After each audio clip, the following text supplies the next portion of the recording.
This is the second time now in the same broadcast that I'm having to correct ABC Radio Network news. The second time. So now I'm thinking it's a purposeful lie.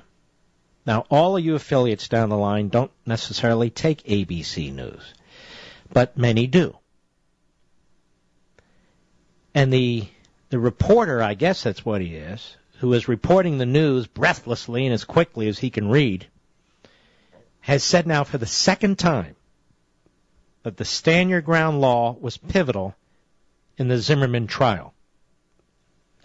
And he's saying that to enhance Holder's comments about the Stand Your Ground law, where Holder said the following today to the NAACP. Cut 6, go.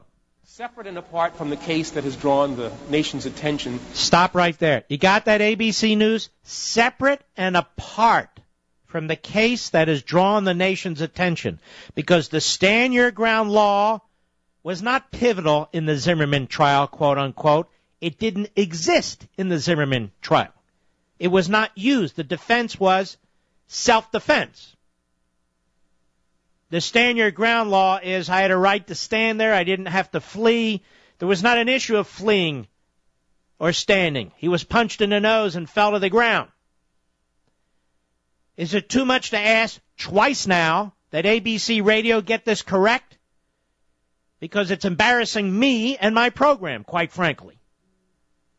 Now, I hate to call them out publicly, but I will if I need to, and I did. Now back to Mr. Holder, the FALN's best friend.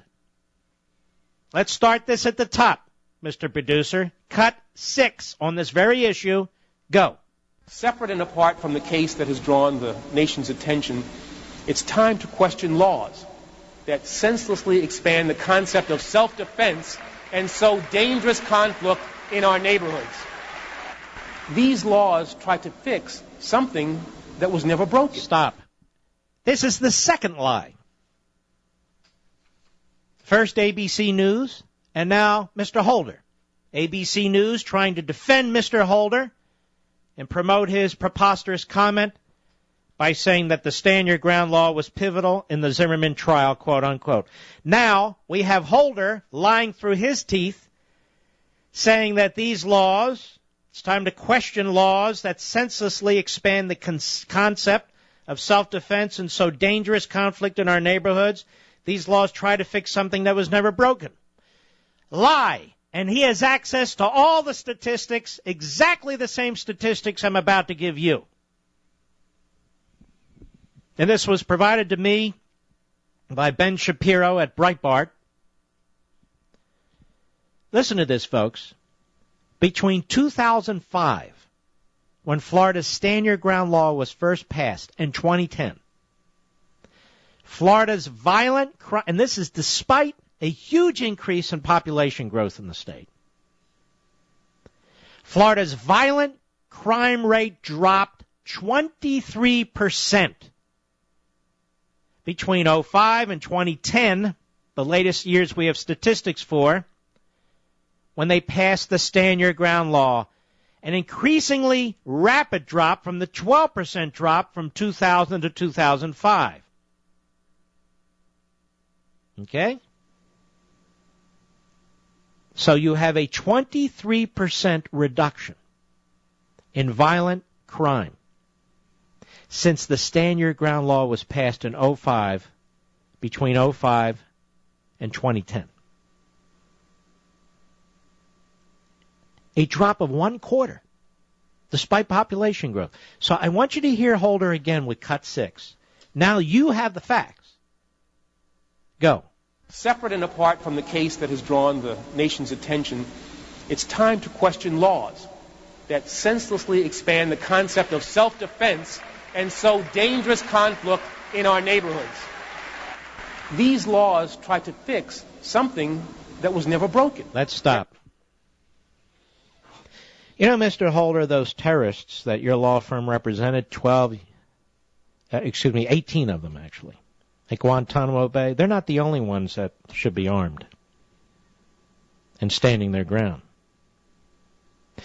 You know those FALN terrorists, Mr. Holder, who you were so involved in getting them clemency?